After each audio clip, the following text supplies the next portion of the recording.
October 2 Visika மகளிர் விடுதலை இயக்கம் நடத்தும் மது மற்றும் போதைப்பொருள் ஒழிப்பு மகளிர் மாநாடு. மதுவை ஒழிக்க, மனிதவளம் காக்க அணிதிரள்வோம் வாரி. உளுந்தூர்பேட்டையில் Your dream vacation to Dubai starts from ₹29,999 only with GT Holidays. இப்போ சித்தராமையா மீது அமலாக்கத்துறை வழக்கு பதிவு செஞ்சிருக்கு. கைது வரைக்கும் போகலாம் அப்படின்னு பேசப்படுது. தாராளமாக பார்வதி அவர்களிடம் விசாரிப்பதில் எந்த குற்றமும் இல்லை. இது வெளிப்படையாக நடந்த ஒரு விஷயம். ஆனால் நோக்கம் என்ன பாருங்க.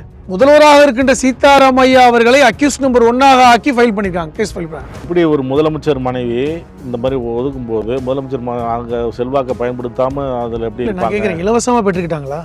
இடங்கள் இலவசமா கொடுக்கல, இடத்துக்கு பதில் இடம் கொடுக்கல.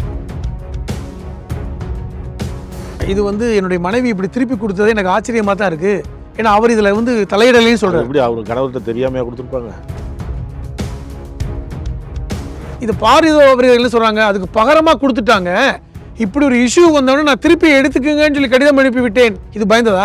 இப்ப நோக்கம் என்னன்னா, அமலாக்கத்துறை எதிர்கட்சியாக இருக்கின்றவர்களை எல்லாத்தையும் சேதப்படுத்திக்கிட்டே வர்றாங்க. ஒன்று நீங்கள் பாஜகவுக்கு வந்துட்டீங்கன்னா நீங்கள் சுத்தபத்தம் ஆயிடுவீங்க.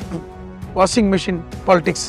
நோக்கம் அவர்களுக்கு தெரியும், இந்த கேஸில் ஒன்றும் பெரிய பின்புலம் இல்லை அப்படின்னு. நோக்கம் என்ன தெரியுமா? சீதாராமையா அவர்கள் பதவி விலக வேண்டும். அதாவது பதவியில் இல்லாதவர்களைத்தான் அச்சுறுத்த வேலையை பண்ணுவாங்க. முதல்வராக இருக்கின்றவர்களே அவர் என்ன செய்யறாங்க, அச்சுறுத்துறாங்க.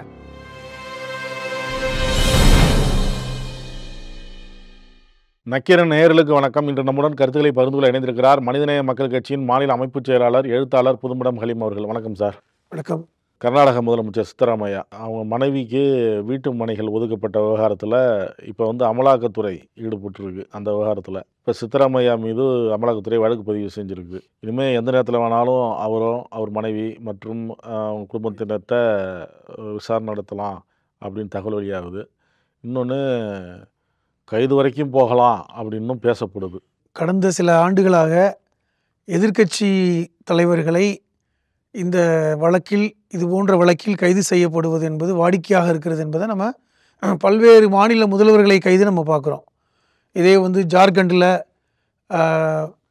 சிபு சோரனுடைய மகன் ஹேமந்த் சோரன் முதல்வராக இருக்கிறார், அவரை கைது பண்ணாங்க. நம்ம டெல்லியில் இருக்கின்ற முதல்வராக இருந்த கெஜ்ரிவால் அவரையும் இதே சட்டப்பிரிவு தான், அதாவது prevention of anti money laundry என்று சொல்லக்கூடிய பணப்பரிவர்த்தனை தடுப்பு சட்டத்தில் கைது பண்ணாங்க. இப்படி பல்வேறு வழக்குகள். ஏன் தமிழ்நாட்டில் நம்ம செந்தில் பாலாஜி அவர்களை கூட 417 நாட்கள் இந்த சட்டப்பிரிவில் தான் கைது பண்ணாங்க. அப்போ இந்த சட்டப்பிரிவை அமலாக்கத்துறை எதற்காக பயன்படுத்துகிறது என்று நம்ம பார்த்துக்கிட்டே வர்றோம். இப்போ நம்ம கர்நாடகாவை எடுத்துக்கோங்க. கர்நாடகாவில் முதலமைச்சராக இருக்கவர் சீதாராமையா. அவர் கிட்டத்தட்ட 40 ஆண்டுகளுக்கு மேலாக அரசியல் இருக்கக்கூடியவர். அவர் மேலே வேறு எந்த குற்றச்சாட்டும் கிடையாது. ஒரு சிறந்த பழுத்த அரசியல்வாதி. அவரை டார்கெட் பண்ணி பேசி கடந்த காலங்களில் பேசிக்கிட்டே வந்தாங்க. இப்போ என்ன அவங்க மேலே குற்றச்சாட்டு? அவருடைய மனைவி பார்வதி அவர்களும் அவருடைய மைத்துனரும் சட்டவிரோதமாக இடங்களை பெற்று, அரசாங்கத்திடமிருந்து இடங்களை பெற்றிருக்கிறார்கள். குறிப்பாக சொல்லப்போனால் இந்த மூட்டான் சொல்லக்கூடிய மைசூர் அர்பன் டெரிட்டரி என்று சொல்லக்கூடிய, அதாவது மைசூர் நகர்ப்புற மேம்பாட்டு ஆணையம், அந்த ஆணையத்திடமிருந்து 14 வீட்டு மனைகளை பெற்றிருக்கிறார்கள். இது வழக்கத்துக்கு மாறாக இது ஊழல்ங்கிற அடிப்படையில் பெற்றிருக்கிறார்கள். இது மிகப்பெரிய ஊழல். இதில் சீதாராமையாவை அக்யூஸ் நம்பர் 1 சேர்க்க வேண்டும் என்று ஒரு பொதுநல வழக்கு போட்டார். அதன் அடிப்படையில் தான் இந்த வழக்கு என்பது அங்கே இருக்கின்ற அந்த லோக் ஆயுக்தா காவலர்கள் விசாரித்தாங்க. இவர்கள் விசாரித்தா சரி வராது, இதை அமலாக்கத்துறையோ சிபிஐயோ விசாரிக்க வேண்டும் என்று அவரே மீண்டும் நீதிமன்றம் போனார். அப்பொழுது தான் நீதிமன்றம் இதற்கு ஆளுநர் அனுமதி வேண்டுமே என்று கேட்ட பொழுது ஆளுநர் என்ன செஞ்சார், தாராளமாக விசாரிக்கலாம் அப்படின்னு அனுமதி கொடுத்தாங்க. நீதிமன்றத்திற்கு சீதாராமையா சென்ற பொழுது இது ஒரு அபாண்டமான ஒரு குற்றச்சாட்டுன்னு வரும் பொழுது நீதிமன்றம் இல்லை விசாரிக்கட்டும்னு சொல்லி உத்தரவு கொடுத்துட்டாங்க. இப்போது விஷயம் என்ன அப்படின்னு பார்த்தால், இந்த மைசூர் நகர்ப்புற மேம்பாட்டு ஆணையம் இந்த சீதாராமையா, அதாவது கர்நாடக முதலமைச்சராக இருக்கின்ற சீதாராமையாவுடைய மனைவி பார்வதி அவர்களுடைய பெயரில் இருக்கின்ற 3 ஏக்கர் 16 சென்ட் இடத்தை அரசாங்க தேவைக்காக கையகப்படுத்துகிறாங்க. நல்லா புரிந்து கொள்ளுங்க, விஷயத்தை புரிஞ்சுக்கணும். 3 ஏக்கர் 16 சென்ட் பார்வதி அவர்களுக்கு சொந்தமான இடம். அந்த இடம் அரசுக்கு தேவைப்படுது. இப்போ ஒரு அரசு ஒரு இடத்த நினைச்சா கையகப்படுத்த முடியும். அதன் அடிப்படையில் கையகப்படுத்துகிறாங்க. கையகப்படுத்தி விட்டு அதற்கு பகரமாக, அதற்கு ஈடாக சிட்டிக்குள்ள ஒரு 14 வீட்டு மனைகளை கொடுத்துட்றாங்க. என்ன சொல்கிறாங்கன்னா, அந்த 3 ஏக்கர் 16 சென்ட் இடத்தை விட விலை மதிப்புடைய அந்த 14 வீட்டு மனைகளை கொடுத்துட்டாங்க. அதாவது 3 ஏக்கர் 16 சென்ட்டுங்கிறது புறநகர் பகுதியில் இருக்குது. அந்த புறநகர் பகுதியில், மைசூர் புறநகர் பகுதியில் மைசூருடைய அந்த மேம்பாட்டு ஆணையம் ஏதோ ஒன்று செய்ய போகிறாங்க, லே அவுட் போட போகிறாங்க. அவங்களுக்கு தேவைப்படுது அரசு கட்டிடங்கள் கட்டுவதற்கு.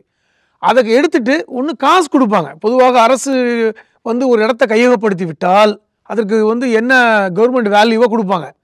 ஆனால் அப்படி கொடுக்காம உள்ளே இருக்கின்ற அரசு பட்டா இடங்கள் 14 இடங்களை கொடுத்துட்டாங்க. இங்கே தான் சிக்கல் என்னன்னா, அவர்கள் கொடுத்த இடத்தை விட இந்த 14 பட்டா இடங்கள் விலை மதிப்புடையது. அப்போ இது ஊழல். இது ஒரு பக்கம் இருக்கு. கொடுத்தது கொடுக்காது விலை அதுங்கிறது ஒரு விஷயம் வைங்க. எப்படி சீதாராமையா மேலே வந்து பிரச்சனை வருது? சீதாராமையாவிற்கும் இந்த இடத்துக்கும் சம்பந்தம் இல்லை. சொல்ல போனால் அவங்க மனைவி பேரில் இருக்கு. ஒன்று, இது மனைவி பேரில் இருக்கிறது ஒன்று. ரெண்டாவது, இந்த பிரச்சனை வந்த உடனே, இப்படி இஷ்யூ வந்த உடனே சீதாராமையாவுடைய மனைவி பார்வதி அவர்கள் என்ன சொல்லிட்டாங்கன்னா, நேரடியாக மைசூர் அந்த நகர மேம்பாட்டு ஆணையத்துக்கு ஒரு கடிதம் எழுதுறாங்க. இந்த மாதிரி சர்ச்சை வருது, என்னுடைய கணவர் வந்து எப்பொழுதுமே வந்து அப்பலுக்கு வற்றவர், அவர் பேருக்கு என்னால் கிட வேண்டாம், இந்த 14 இடங்களையும் நீங்களே பெற்றுக்கொள்ளுங்கள், எனக்கு வேண்டாம். நாங்கள் 3 ஏக்கர் 16 சென்ட் கொடுத்ததாக இருக்கட்டும், அது அரசுக்கு கொடுத்ததாக இருக்கட்டும், இந்த 14 வீட்டு மனைகளையும் நீங்கள் திருப்பி பெற்றுக்கொள்ளுங்கள்னு ஒரு கடிதம் எழுதிட்டாங்க. இதுதான் நடந்துக்கிட்டு இருக்கு. இந்த சூழ்நிலையில் தான் இந்த வந்து என்ன செய்கிறாங்கன்னா, நீதிமன்றம் போகிறாங்க. நீதிமன்றம் விசாரிக்க சொல்லுது. இது உடனடியாக அமலாக்கத்துறை வரணுமா? அமலாக்கத்துறை வந்து என்ன செய்கிறாங்க, இதை கேஸ் ஃபைல் பண்ணுறாங்க. தாராளமாக பார்வதி அவர்களிடம் விசாரிப்பதில் எந்த குற்றமும் இல்லை. இது வெளிப்படையாக நடந்த ஒரு விஷயம், இது மறைமுகமாக நடந்த விஷயம் அல்ல. ஆனால் நோக்கம் என்ன பாருங்க. நோக்கம் முதல்வராக இருக்கின்ற சீதாராமையா அவர்களை அக்யூஸ் நம்பர் 1 ஆக்கி ஃபைல் பண்ணிட்டாங்க, கேஸ் ஃபைல் பண்ணாங்க.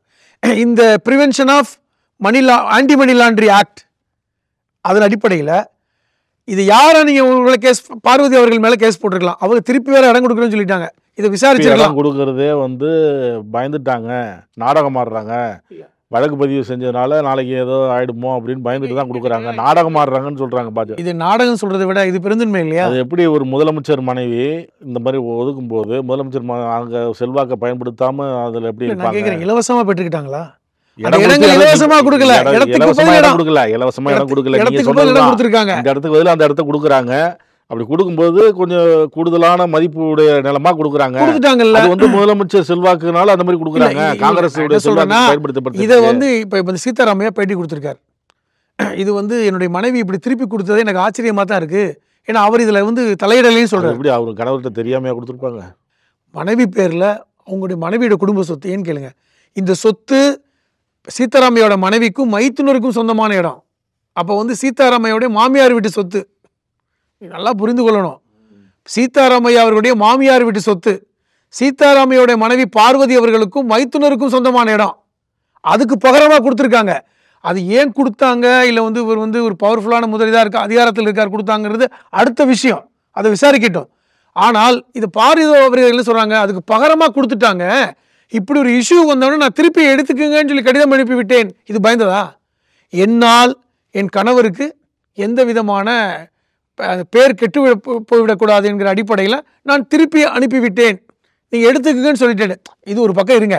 நான் என்ன சொல்கிறேன்னா, இதில் எதுக்குங்க அக்யூஸ் நம்பர் 1 நீங்கள் சீதாராமையா சேர்த்துக்கிறீங்க? வழக்கு போடுங்க. இப்போ இந்த ப்ரிவென்ஷன் ஆஃப் ஆன்டி மணி லாண்டரியில் வந்து நீங்கள் பார்வதி அவர்களை போடுங்க. ஏன் நீங்கள் சீதாராமையா அவர்களே நீங்கள் அக்யூஸ் நம்பர் 1 சேர்க்குறீங்க? நீங்கள் என்ன செஞ்சுருக்கணும்? இப்போ அக்யூஸ் நம்பர் 3 or 4 இடத்துக்கு நீங்கள் கொண்டு வந்திருக்கலாம், பிரச்சனை இல்லை. இவருடைய மனைவிக்கு அப்படின்னு அக்யூஸ் நம்பரா 1 அப்படின்னா அவர் தான் குற்றம் செஞ்சதாக வருது, அவர் குற்றவாளியா?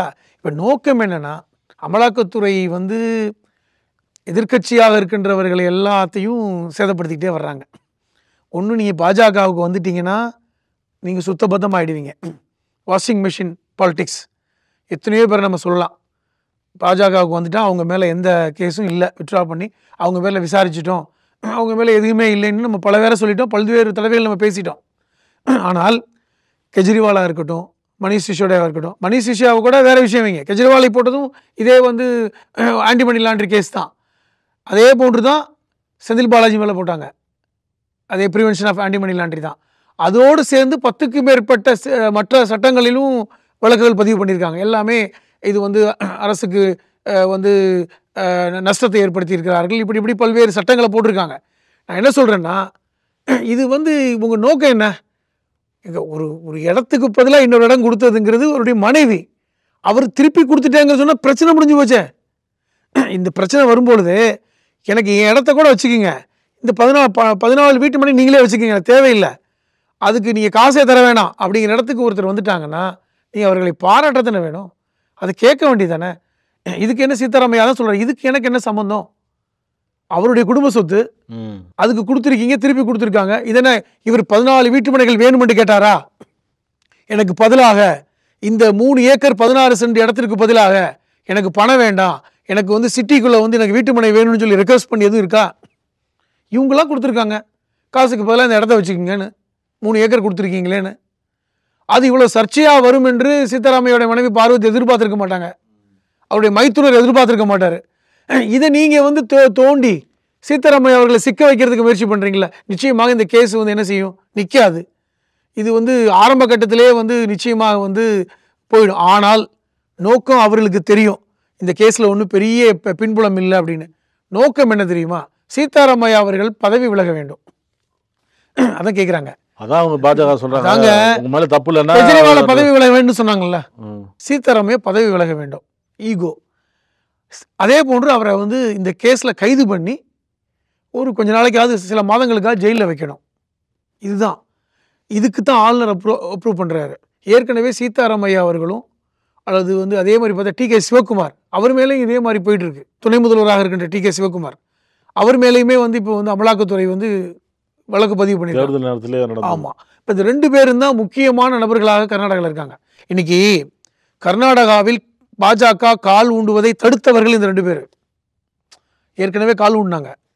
உங்களுக்கு வந்து இந்த கேட்வே ஆஃப் சவுத் இந்தியா, கர்நாடகாவில் பாஜக வந்துருச்சு, இனி பாஜகவில் இருக்கின்ற பிற அந்த தென்னிந்தியாவில் இருக்கின்ற மற்ற 4 மாநிலங்களிலும் பாஜக வந்துவிடும், அதற்கு கேட்வே கர்நாடகான்னு சொல்லி தான் பிரச்சாரம் பண்ணாங்க. அது உடைந்து போனதற்கு காரணம் நம்ம சிவகுமார் அவர்களும் சீதாராமையா அவர்களும்.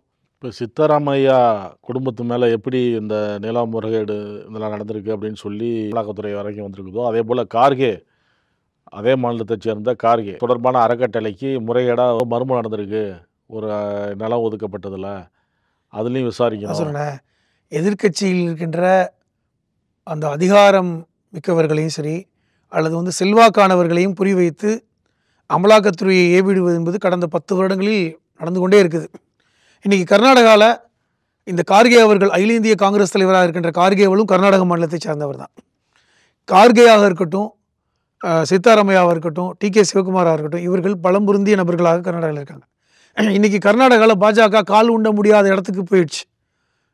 ஆட்சியை செய்து கொண்டிருந்த மாநிலம் இன்றைக்கி கைவிட்டு போயிடுச்சு. அந்த கோபம் பாஜக தலைமைக்கு இருக்கிறது. இன்றைக்கி கார்கே வந்து ராகுல் காந்திக்கு நிகராக பாராளுமன்றத்தில் குறிப்பாக ராஜ்யசபாவில் பணியாற்றி கொண்டிருக்கிறார், கேள்வியில் கேட்குறார், அதை குறி வைக்கிறாங்க. அறக்கட்டளை இந்த மாதிரி நடந்து போச்சு. எல்லாமே இதே prevention of anti money laundry தான். இதை எடுத்தால் தான் உடனே கைது பண்ண முடியும், விசாரணைங்கிற பேரில் உள்ளே வைக்க முடியும். எங்கள் ராகுல் காந்தியவே விசாரணை பண்ணாங்க, ஒன்றும் பண்ண முடியல. இப்படி பார்த்தீங்கன்னா இந்த சீதாராமையா கேஸும் நடக்குது, சிவகுமார் கேஸும் நடந்து கொண்டிருக்கிறது. இப்போ என்ன நோக்கம் என்றால், இவர்கள் இந்த சட்டத்தை வைத்துக்கொண்டு மிரட்டுவது. அதாவது பலவீனமானவர்கள், திரிணாமுல் காங்கிரஸில் இருந்த சில பேர்கள்லாம் பலவீனமானவர்கள், இந்த அஜித் பவார் போன்றவர்கள்லாம் பாஜகவுக்கு தாவுனாங்க. இது மிரட்டல் செய்கின்ற வேலை. நமக்கு ஏற்கனவே பல்வேறு தடவையில் பேசிட்டோம்.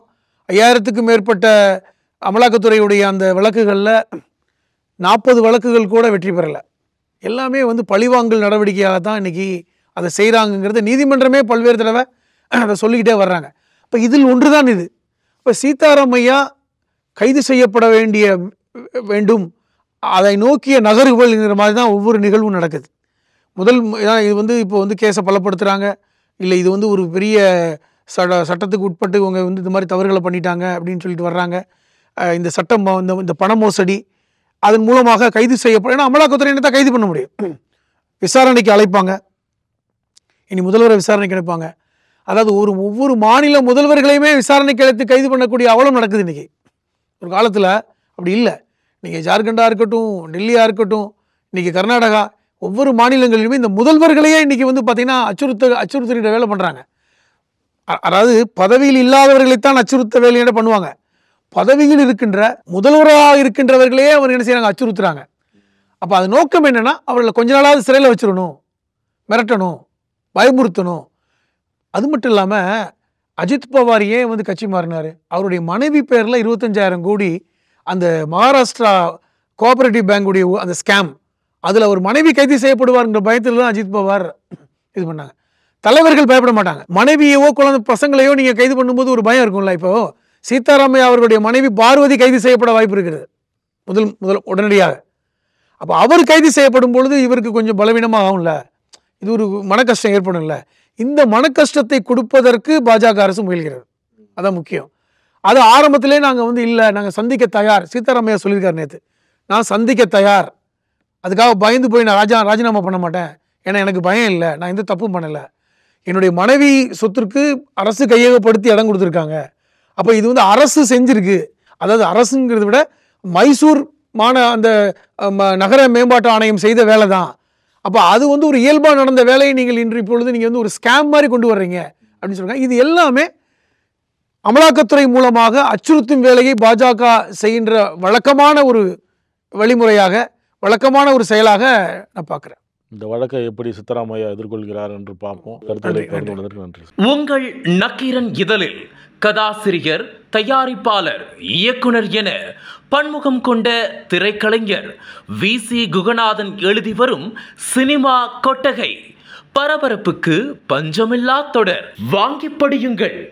நக்கீரன். நக்கீரன் டிவிக்கு சப்ஸ்கிரைப் செய்யுங்கள். உங்கள் ஆதரவே எங்கள் பலம். ஆசிரியர்களுக்கு நண்பனாகவும் மாணவர்களுக்கு ஆசானாகவும் திகழும் தேர்வு வழிகாட்டி. ஒவ்வொரு பாடத்திற்கும் அனுபவமிக்க ஆசிரியர்களின் துல்லியமான தெளிவான விடைகள். CNC இருக்கு, தேர்வு பயம் எதற்கு? இது தீரன் பப்ளிஷிங் ஹவுஸ் விற்பனை வெளியீடு.